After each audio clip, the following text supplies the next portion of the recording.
Cek, cek,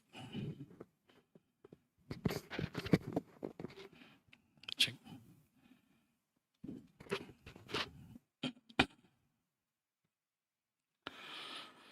La ilaha illallah.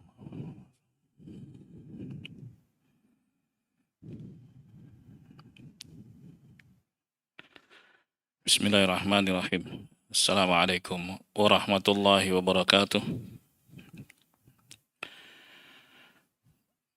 Innal hamdalillahi nahmaduhu wa nasta'inuhu wa nastaghfiruh. Wa na'udzu billahi min syururi anfusina wa min sayyiati a'malina. May yahdihillahu fala mudilla lahu wa may yudlil fala hadiyalah. Asyhadu an la ilaha illallah wahdahu la syarikalah wa asyhadu anna Muhammadan abduhu wa rasuluh. Sallallahu alaihi wa ala alihi wa sahbihi wa man tabi'ahum bi ihsan wa sallama taslima amma ba'd. Hadirin jamaah sekalian yang dimuliakan Allah, kaum muslimin muslimat yang saya hormati, kembali kita membaca hadis-hadis Nabi sallallahu alaihi wasallam dalam kitab kita Al-Adabul Mufrad karya Al-Imam Al-Bukhari rahimahullah.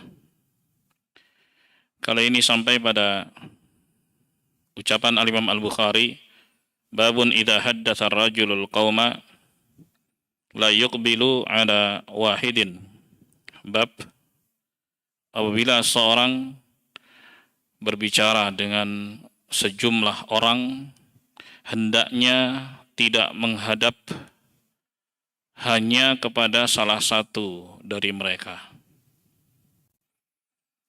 Ini misalnya jamaah banyak, ngomongnya nggak satu arah, dihadapin yang lainnya juga.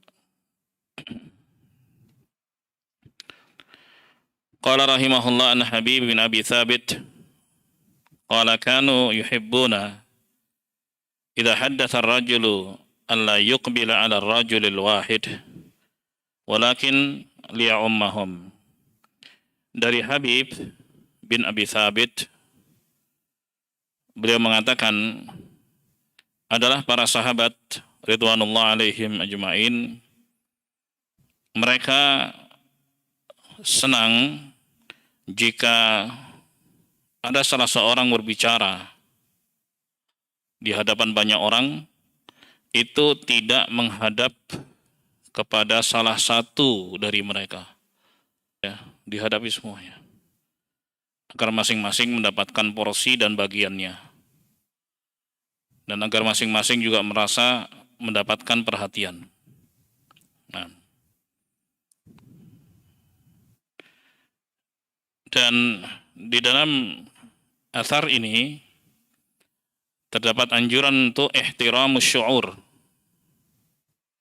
menghormati perasaan orang lain.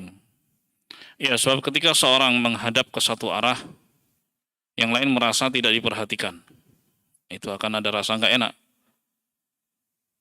Demikian pula athar ini menunjukkan husnul adab, adab yang baik ketika berhadapan banyak orang.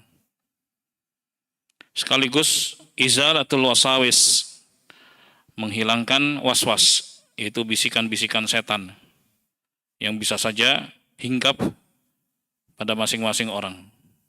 Nah,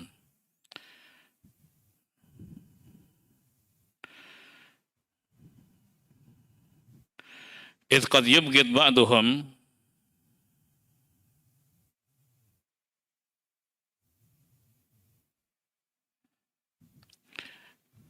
man yuqbal alaihi duna ikhwani,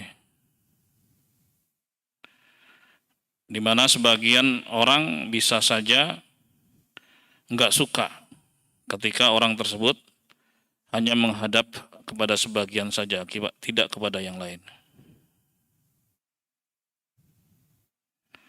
Taib.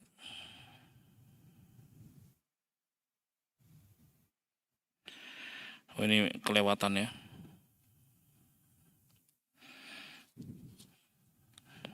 Nggak apa-apa, kita sudah baca satu bab, kita mundur sedikit ke 6.13.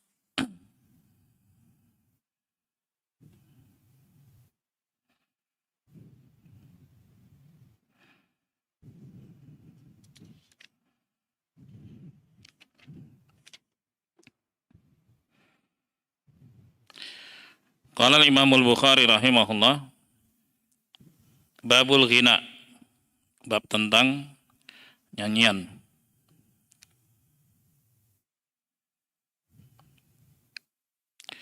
Qala an Ibnu Abbasin radhiyallahu ta'ala anhuma fi qawlihi azza wa jalla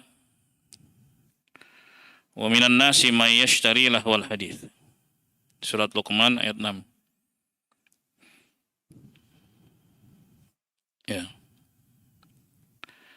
Dari Abdullah bin Abbas, semoga Allah ridai keduanya, saat menafsirkan firman Allah Subhanahu wa taala dalam surat Luqman, ada di antara manusia yang menggunakan lahwal hadis, ya, ucapan yang sia-sia. Beliau menafsirkan al-ghina'u wa asbahu, yaitu nyanyian-nyanyian dan yang semisalnya. Taib. Yadkhulu fi hada kullu man ikhtara al-lahwa wal ghina'a wal mazamira wal ma'azifa 'ala al-Qur'an. Dan masuk dalam kategori ini setiap orang yang memilih aktivitas yang sia-sia, ya, nyanyian-nyanyian, alat-alat musik daripada Al-Quran. Daripada Al-Quran, dia prioritaskan itu, hal-hal yang sia-sia tersebut dibandingkan Al-Quran. Karena ini dua hal yang saling bertentangan, ya, karena nggak mungkin bisa digabungkan sama sekali. Dan dahulu bangsa jahiliyah itu mengundang biduanita untuk menyanyi, ya, agar membuat manusia itu menjauh dari Al-Quran. Karena begitulah cara mereka membuat manusia menjauh dari Al-Quran. Karena nggak akan pernah bisa jumpa, nggak akan pernah bisa ketemu antara nyanyian, ya, musik, dan berbagai macam aktivitas yang sia-sia dengan Al-Quran. Taib. Karena Al-Quran itu dibaca itu dengan kekhusyuan, dengan penghayatan, ya, agar diresapi maknanya dan kemudian diamalkan. Jadi begitulah cara bangsa jahiliyah untuk memalingkan perhatian manusia dari dakwah Rasulullah SAW. Karena yang beliau sampaikan adalah Al-Quran. Ya, maka dengan cara semacam itu mereka harapkan orang-orang nggak dengar bacaan Al-Quran. Sebab kalau mereka dengar dan fokus dengan bacaan Al-Quran, pasti akan menerima dakwah Nabi Muhammad SAW. Pasti banyak di kalangan masyarakat saat itu yang ketika mereka menyimak bacaan Al-Quran, karena mereka orang Arab dan Al-Quran berbahasa Arab, ya, seperti yang terjadi pada sahabat Jubair bin Mut'im radhiyallahu anhu. Dia mengendap-endap, kemudian menyimak bacaan Al-Quran Rasulullah SAW. Waktu itu salat maghrib, ya. Taib. Sampai firman Allah Subhanahu wa taala, am khuliqu min ghairi syai' am humul khaliqun. Apakah mereka diciptakan tanpa pencipta atau mereka yang menciptakan alam semesta? Kata Jubair bin Mut'im radhiyallahu an, kada qalbi ayyatir, hampir saja jantungku copot ketika mendengar bacaan ini. Dan beliau mengatakan itulah awal mula hidayah masuk ke dalam hatiku. Artinya kalau seorang mau fokus pasti akan terima kebenaran. Nah, di antara upaya ya orang-orang kafir saat itu, ya, dan seterusnya sampai masa yang akan datang, adalah memalingkan manusia dari Al-Quran, dari menyimak Al-Quran, dari membaca Al-Quran, dari menghayati Al-Quran, dari mempelajari Al-Quran dan seterusnya, bahkan dari mengamalkan Al-Quran. Maka dibuatlah berbagai macam permainan, ya, yang menghabiskan waktu sia-sia, termasuk diantaranya nyanyian, musik, dan juga alat-alatnya. Baik. Jemaah sekalian yang dimuliakan Allah. Qala al-Imam al-Bukhari rahimahullah. Anil Bara' ibn Azib radhiyallahu anhu maqal qala Rasulullah sallallahu alaihi wasallam afdus salama taslamu. Tebarlah salam, niscaya kalian selamat. Begitu kata Nabi. Wal asyaratu syarrun. Qala Abu Muawiyah, al-asyarah al-abath. Al-abath itu perbuatan yang sia-sia. Dan ini dibawakan oleh Imam Al-Bukhari, ya, untuk menguatkan hadis sebelumnya. Permainan yang sia-sia, termasuk juga nyanyian dan musik, itu perbuatan yang sia-sia dan itu buruk. Kata Nabi SAW, al-asyaratu syarrun. Ya. Taib. Qala Imam Al-Bukhari rahimahullah.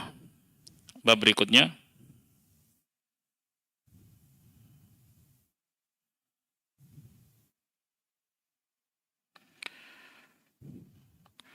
Babun ismu man la'iba bin nardi. Bab tentang dosa orang yang bermain catur dan yang semisalnya. Permainan-permainan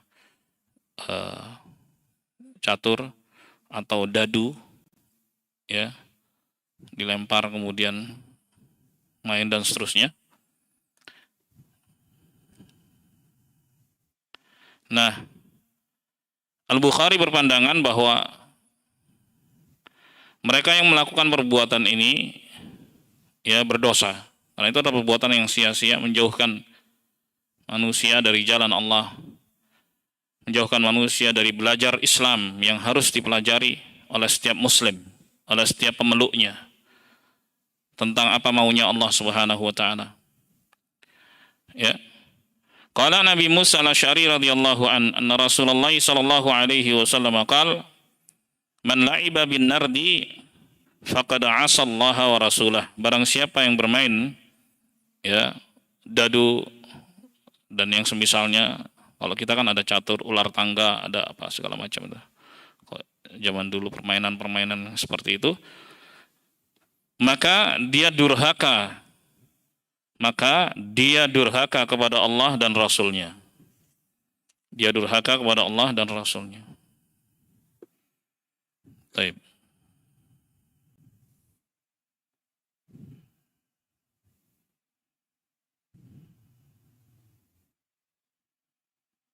La ilaha illallah.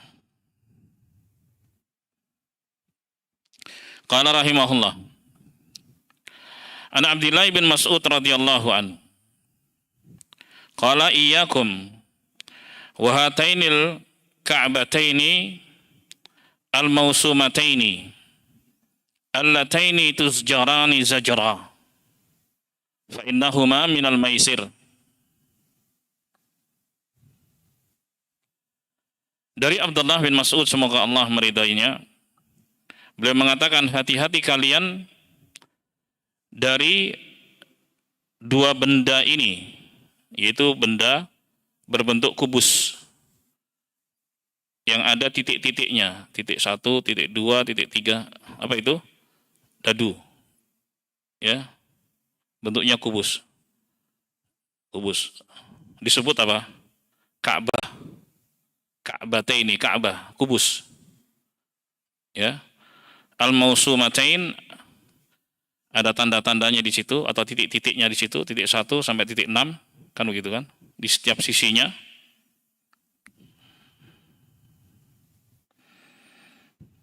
Allataini tusjarani zajra.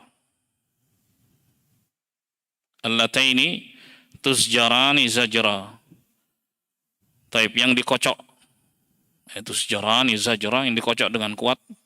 Bunyi klotok-klotok-klotok gitu. Kemudian dilempar supaya dia muter-muter gitu. Mana yang keluar, nah itulah yang menang gitu.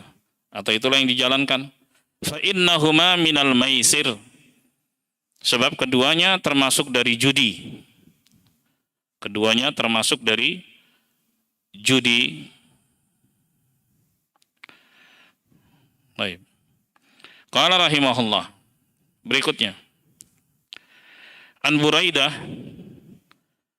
ibn al-Husaybi radhiyallahu an. Anin Nabi sallallahu alaihi wasallam, man la'iba bin narshir faka'annama sabagha yadahu fi lahmi khinzirin wa damih. Barang siapa yang bermain dadu, maka seakan-akan dia celupkan tangannya ke dalam daging dan darah babi. Babi binatang najis, darahnya najis, dagingnya najis. Taib. Maka mereka yang main dadu, kata Nabi SAW, itu seperti orang yang mencelupkan tangannya ke darah dan daging babi, darah yang najis. Ya, ini menunjukkan celaan dari Nabi SAW terhadap permainan tersebut. Nah, jemaah sekalian yang dimuliakan Allah, jadi Al-Bukhari rahimahullah menyebutkan tentang peringatan yang keras, ya, dengan bawakan hadis-hadis dari Nabi SAW, ya, dan juga asar-asar salafus saleh tentang celaan terhadap nyanyian dan musik, kemudian permainan-permainan yang melalaikan, termasuk di dalamnya dadu, kemudian catur dan sebagainya. Ya, bahkan Nabi SAW menyerupakan bahwa orang yang bermain dadu dan semisalnya tersebut seperti dia celupkan tangannya ke dalam darah dan daging babi yang najis. La ilaha illallah. Qala al-Imam al-Bukhari rahimahullah. Babun al-adabu wa ikhrajul ladina yal'abuna bin nardi wa ahlil batil. Bab tentang adab, ya, atau hukuman di sini, diberi pelajaran kepada mereka yang bermain dadu, kepada mereka yang melakukan kebatilan. Pelajaran diberikan kepada mereka dan mengusir mereka dari komunitas yang baik agar tidak berada di situ, karena bisa meracuni, ya, orang-orang baik lainnya yang tidak ikut permainan tersebut. Qala rahimahullah an-Nafi' rahimahullah anna Abdullah ibn Umar radhiyallahu anhuma kana idza wajada ahadan min ahlih yal'abu bin nardi darabahu wa kasaraha.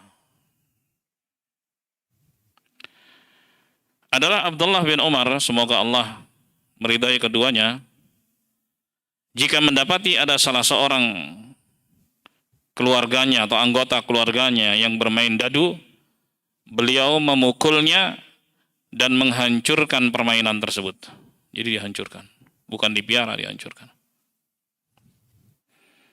Taib. Cuma sekalian yang dimuliakan Allah, athar ini menunjukkan yang pertama, mutaba'atul ahli wal istibari ala dalik. Anjuran bagi kepala keluarga ya untuk selalu mengawasi anggota keluarganya.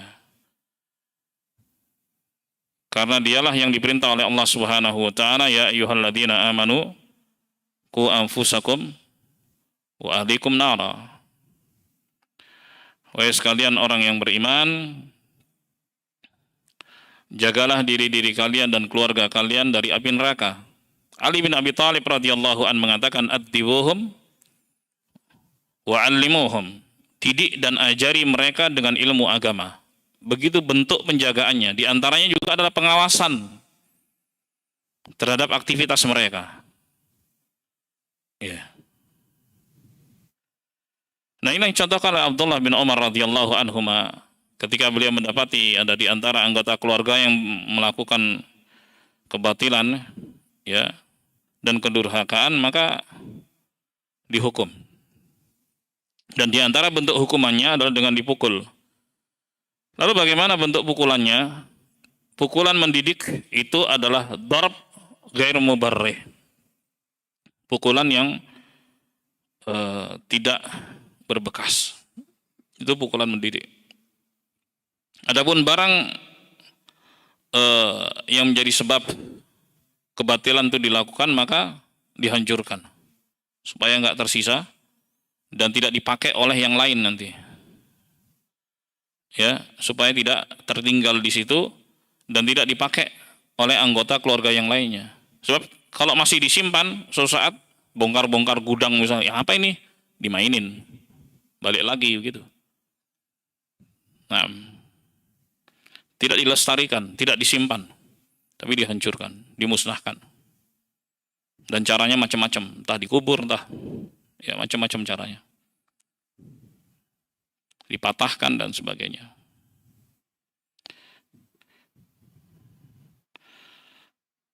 Di dalam asar ini juga terdapat anjuran untuk taghyirul munkar, untuk merubah kemungkaran. Dan ini tertuju kepada siapa?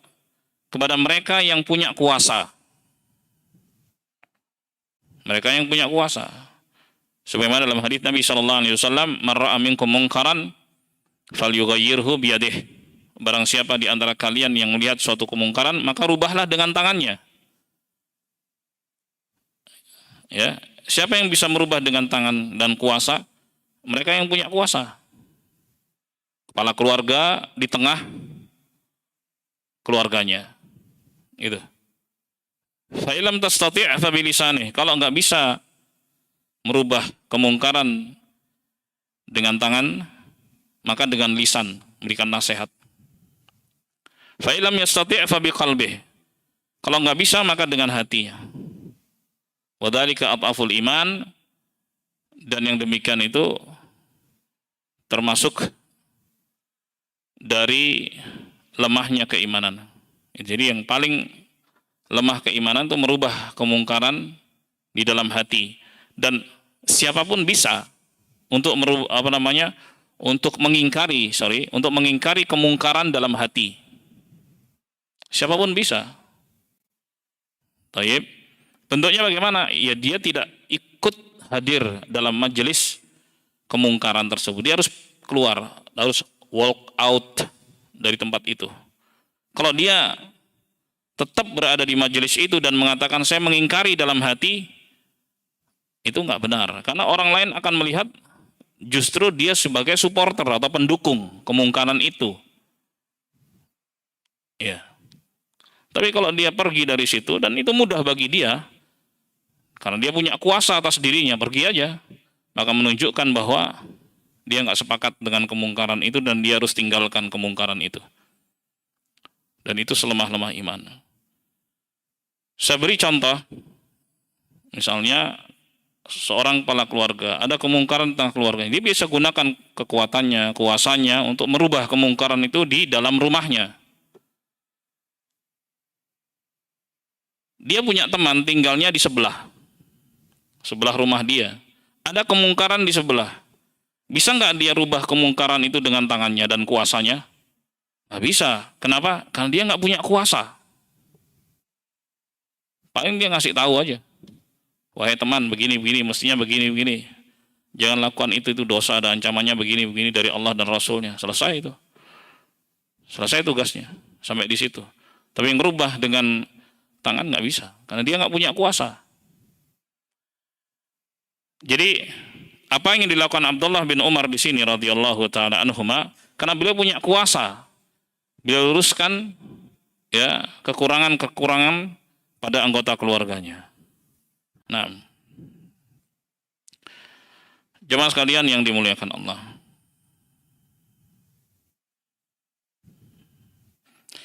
Wa alaqatul bab bil athar, dan kaitan bab, kaitan judul bab dengan asar yang dibawakan oleh Al-Imam Al-Bukhari tadi, anna darba man yal'abun narda min ahlih yadullu ala darirati ikhrajil ladina yal'abuna dzalika min ghairihim. Bahwa mukul orang yang bermain dadu dari anggota keluarganya menunjukkan keharusan untuk mengeluarkan orang-orang yang bermain dengan permainan itu dari selain mereka. Artinya kalau ada orang lain bermain-main di rumah Abdullah bin Umar misalnya, main dadu dan sebagainya, pasti akan dikeluarkan dari situ. Anggota keluarganya aja dipukul dan dihancurkan permainannya. Nah, kalau ada orang lain gimana? Apakah dibiarkan dia main di rumah itu? Enggak, pasti akan dikeluarkan, diusir. Kamu jangan di sini. Kamu memberikan pengaruh buruk pada keluargaku misalnya. Pergi kamu dari sini. Kan begitu. Enggak mungkin dibiarkan dia main terus. Hanya sekedar diingatkan itu, enggak mungkin. Karena Abdullah punya kuasa di dalam rumahnya. Makanya Al-Imam Bukhari mengatakan babul adab wa ikhrajul ladina yal'abuna bin nardi wa al-batil. Bab memberikan pelajaran sekaligus mengusir mereka yang bermain dadu dan juga melakukan kebatilan. Nah, itu dia. Kaitannya di sini. Nah, ini juga menunjukkan fikih dari Al-Imam Al-Bukhari rahimahullah. Masya Allah. Dan bukan hanya permainan dadu saja, permainan lainnya atau perbuatan sia-sia lainnya pun masuk di dalamnya. Ya. Sebagaimana bab-bab sebelumnya seperti nyanyian-nyanyian dan musik. Allahul musta'an. Qala al-Imam al-Bukhari rahimahullah an Aisyah radhiyallahu anha annahu balaghaha anna ahla baitin fi dariha kanu sukkanan fiha indahum nard farsalat ilaihim. Dari Aisyah, semoga Allah meridainya, Ummul Mukminin, bahwasanya sampai berita kepada beliau bahwa ada keluarga yang tinggal di komunitas tersebut yang dahulu mereka tinggal di situ. Mereka itu punya dadu. Jadi ada berita kepada Aisyah, ada loh sebagian orang yang tinggal di sini itu punya permainan dadu. Fa arsalat ilaihim. Kemudian beliau mengutus orang untuk mendatangi keluarga tersebut. Isi pesannya, la in tukhrijuha, kalau kalian tidak mengeluarkan mainan itu, la ukhrijannakum min dari. Ya. Sungguh aku akan usir kalian dari komunitas ini. Wa angkarat dzalika alaihim, dan beliau pun mengingkari mereka. Sampai sebegitunya. Ya. Dan ini yang menjadi dalil dari bab yang dibuat oleh Al-Imam Al-Bukhari rahimahullah. Bab memberikan pelajaran ya kepada mereka yang bermain dadu dan perbuatan sia-sia, serta mengusir mereka dan juga mengusir pelaku kebatilan. Qala rahimahullah an Kulthumin ibni Jabrin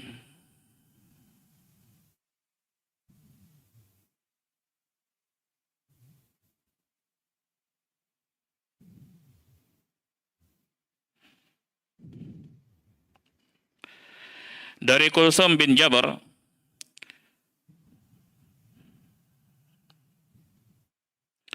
Beliau mengatakan, khatabana Ibnu Zubairi.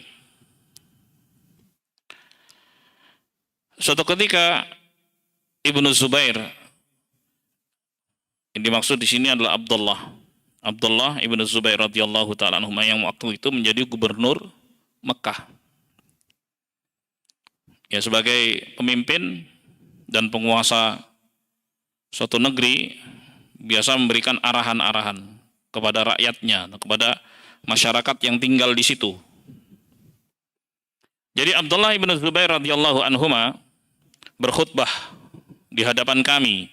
Faqala ya ahla Makkah, wahai penduduk Mekah, balagani an rijalin min Quraisyin yal'abuna bi lu'batin yuqalu lahan nadrsyir.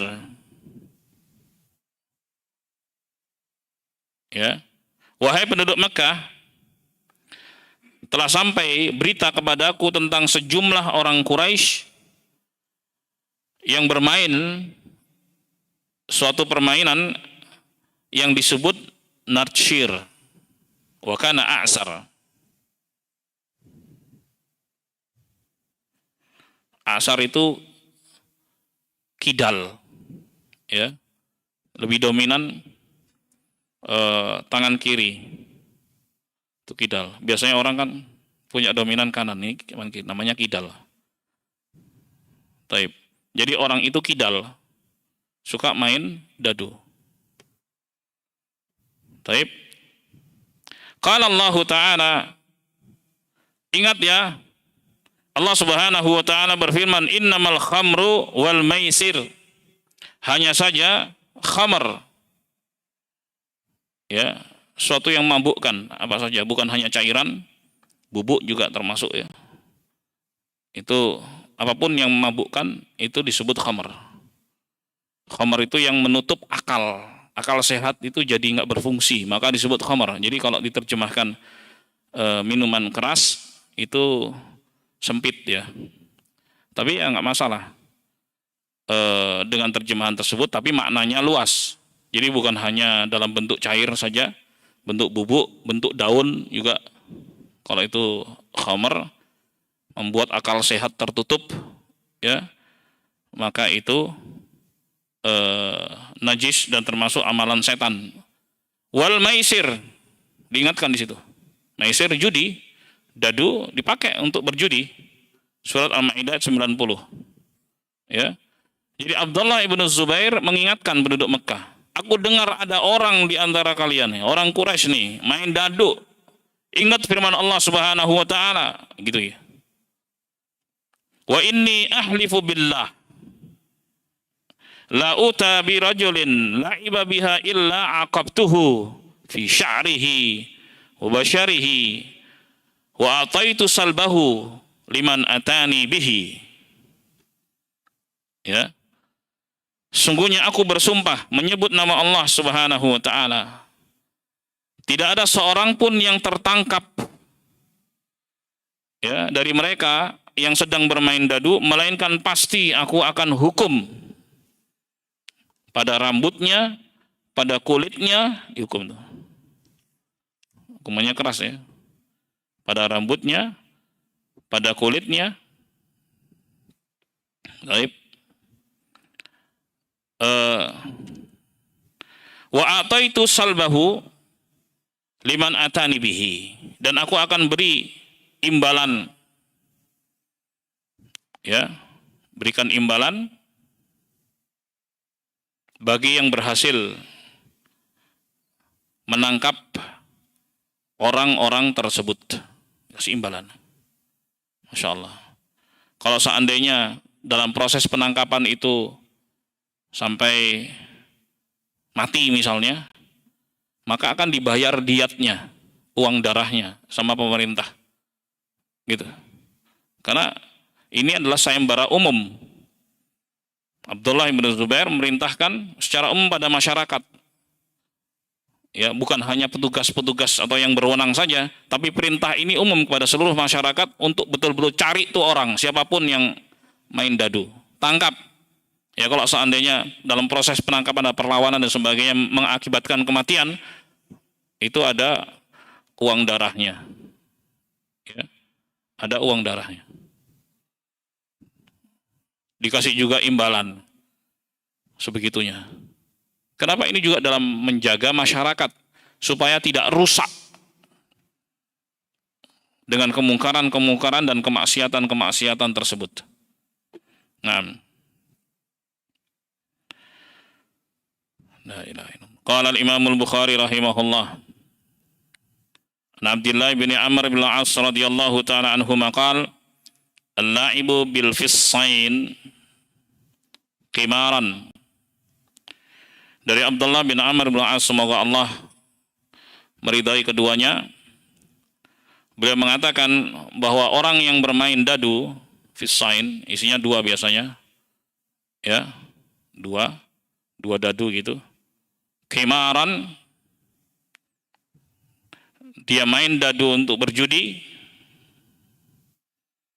Ka'akili lahmil khinzir, maka dia seperti orang yang makan daging babi.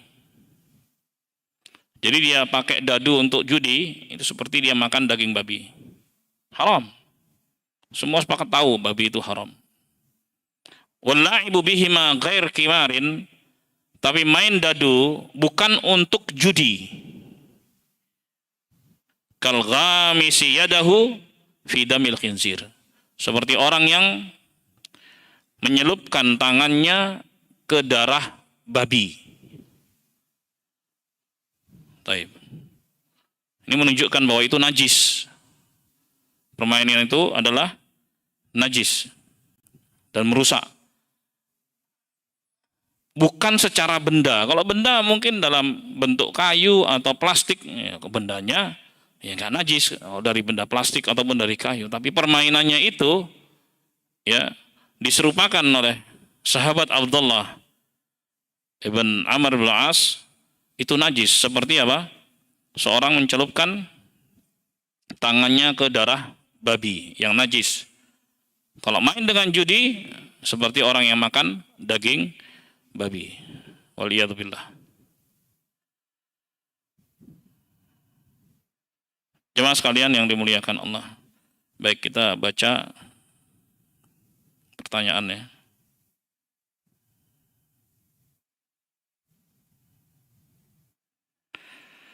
Assalamualaikum warahmatullahi wabarakatuh. Waalaikumsalam warahmatullahi wabarakatuh. Ustaz, jadi bermain dadu apa termasuk dalam dosa besar?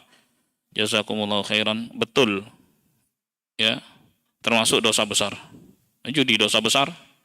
Disebutkan ancaman-ancamannya. Ciri khas dosa besar itu ketika disebutkan ancamannya, baik itu di dunia maupun di akhirat.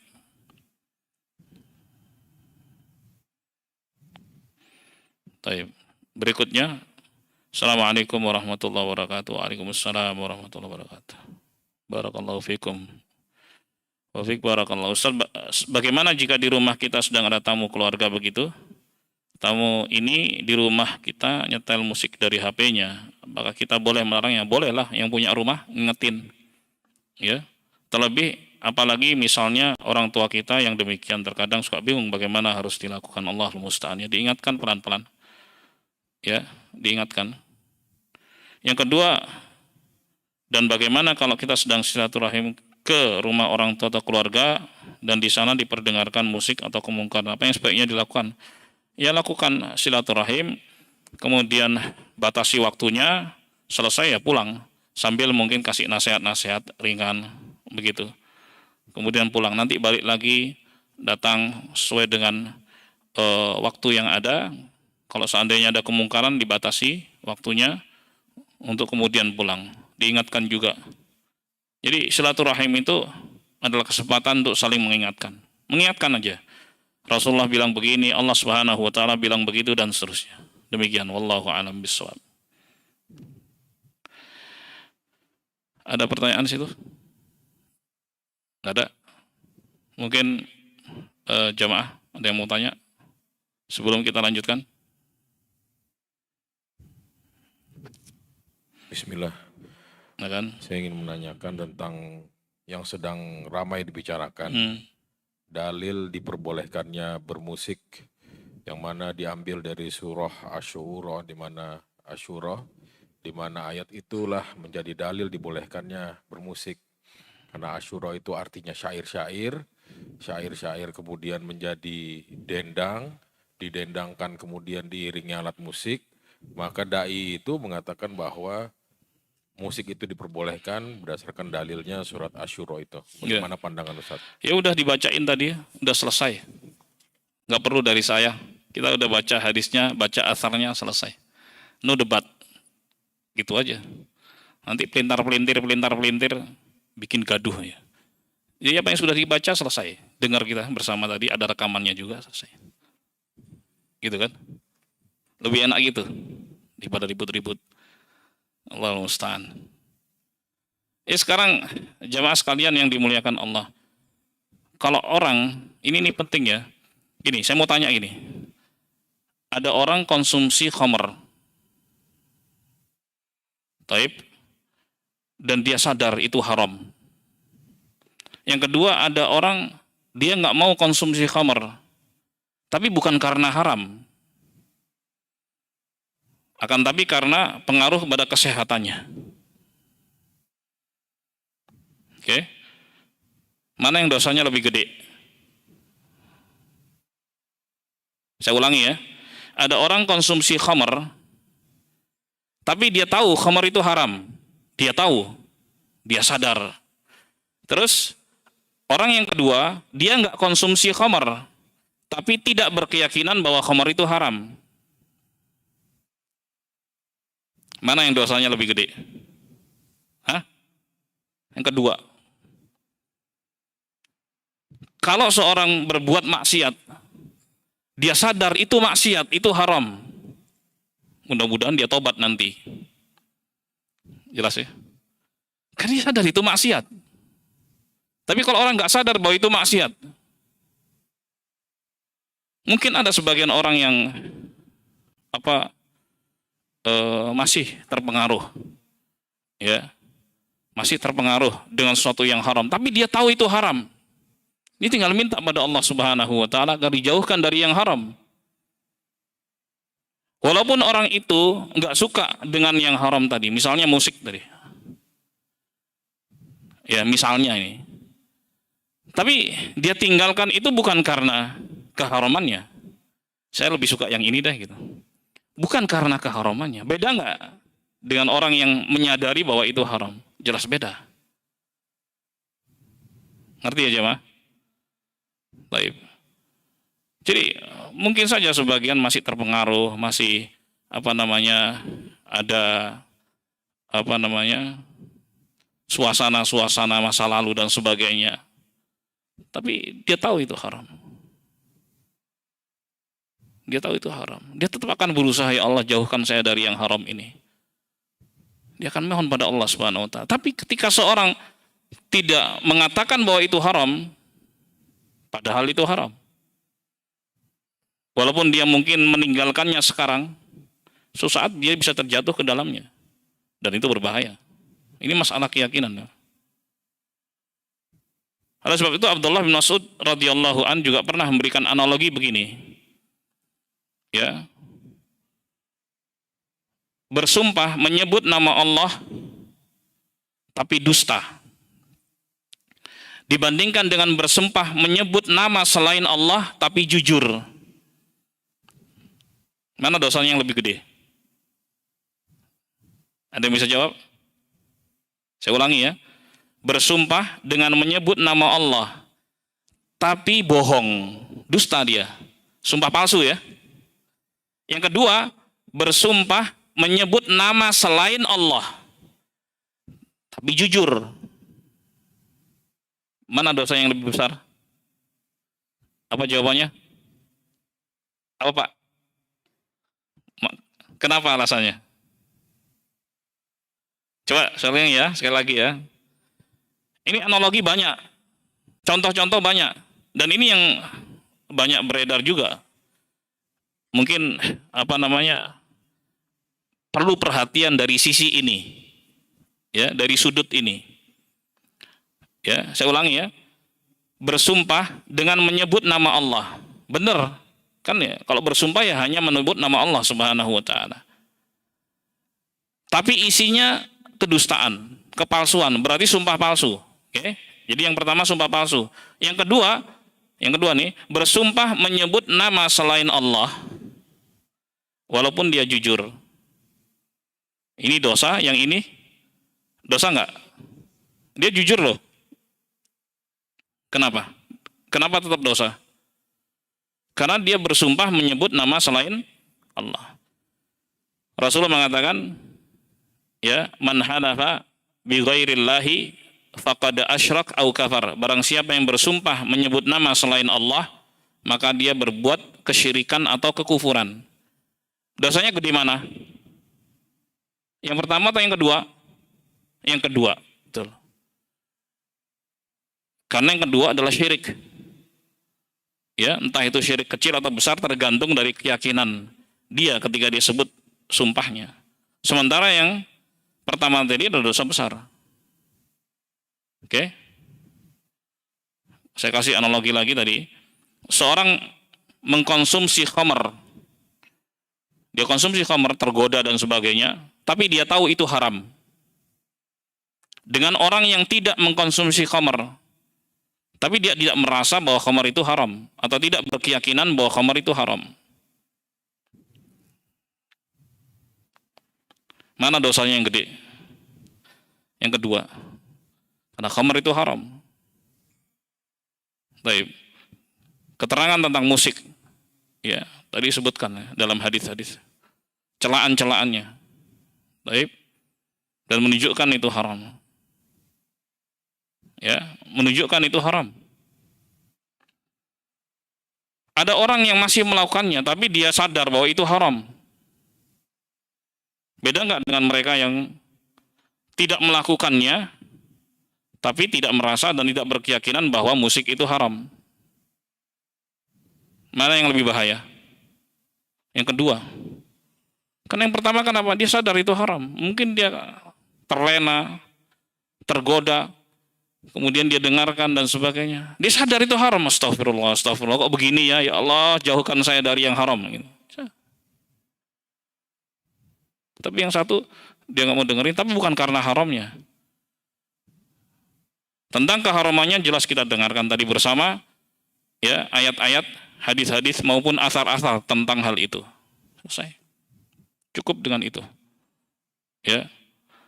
Dan pesan dari masyayikhna dahulu, apabila ada perdebatan, kembalikan semua ke atas, ke atas. Ke atas itu maksudnya adalah kepada Al-Quran dan As-Sunnah dan kepada ulama salaf.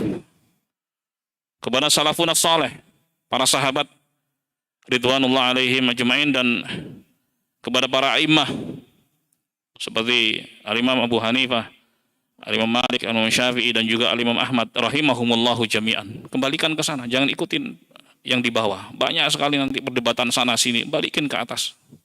Pasti akan mengerucut kepada yang satu. Begitu caranya.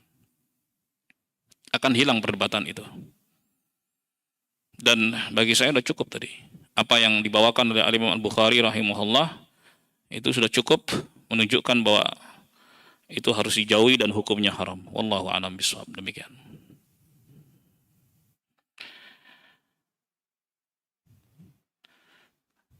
Ada lagi? Ada nggak? Ada?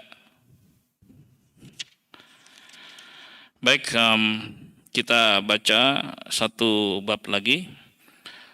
Qala al-Imam al-Bukhari rahimahullah, babun la yuldagul mu'minu min juhrin marratain. Bab seorang mukmin itu tidak terjatuh kepada lubang yang sama dua kali. Ya. Dan ini bab ini diambil dari hadis Nabi SAW untuk membuat seorang mukmin, itu orang yang beriman, itu berkualitas. Jadi di antara kualitas seorang mukmin, dia pernah terjatuh, jangan sampai dua kali di tempat yang sama dia jatuh. Artinya jadikan itu pelajaran supaya nggak jatuh di tempat yang sama dua kali. Jadi betul-betul seorang mukmin itu berkualitas, nggak mau dia jatuh. Kalau yang namanya manusia terjatuh, terpeleset dan sebagainya, wajar, itu manusia.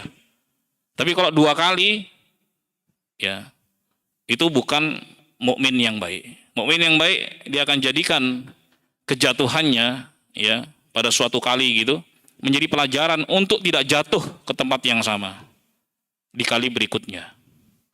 Insya Allah ini pendidikan luar biasa, pendidikan karakter.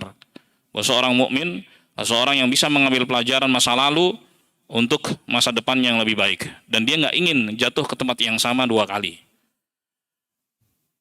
Qala al-Imam al-Bukhari rahimahullah, Nabi Hurairah radhiyallahu anna Rasulullah sallallahu alaihi wasallam qala la yuldagul mu'minu min juhrin marratain. Dari Abu Hurairah, semoga Allah meridainya, bahwa Rasulullah sallallahu alaihi wasallam bersabda, seorang mukmin itu tidak terjatuh di satu lubang 2 kali. Naam. Taib. Al-Khattabi rahimahullah mengatakan, hada lafduhu khabar wa ma'nahu amr. Hadis ini redaksinya dalam bentuk berita. Ya. Akan tapi ma'nahu amr. Makna yang terkandung di dalamnya adalah perintah. Jadi Nabi Shallallahu alaihi wasallam membawakan perintah itu dalam bentuk kalimat berita. Kalimat berita, beliau mengabarkan seorang mukmin itu nggak akan jatuh 2 kali di tempat yang sama, di lubang yang sama. Itu kan kalimat berita. Artinya di dalamnya, jangan kamu terjatuh ke dalam tempat yang sama, ke lubang yang sama, itu 2 kali. Ai liyakunil mu'min haziman hadiran la yu'ta min nahiyatil ghaflah. Seorang mukmin itu harus selalu waspada. Harus selalu waspada. Dan jangan sampai dia terjatuh ke dalam kelalaian. Fa yukhda'u marrah ba'da ukhra, sehingga dia terjatuh, tertipu, terpedaya ya beberapa kali di tempat yang sama. Nah, ini pelajaran yang sangat indah, Masya Allah. Jamaah sekalian yang dimuliakan Allah, inilah yang bisa kita baca dan kita kaji pada pagi hari ini. Semoga bermanfaat dan kurangnya mohon maaf. Semoga Allah selalu memberikan taufik hidayah pada kita semua dan menyelamatkan kita di dunia maupun di akhirat kelak. Amin ya rabbal alamin. Subhanakallahumma bihamdik, asyhadu an la ilaha illa ant, astaghfiruka wa atubu ilaik. Assalamualaikum warahmatullahi wabarakatuh.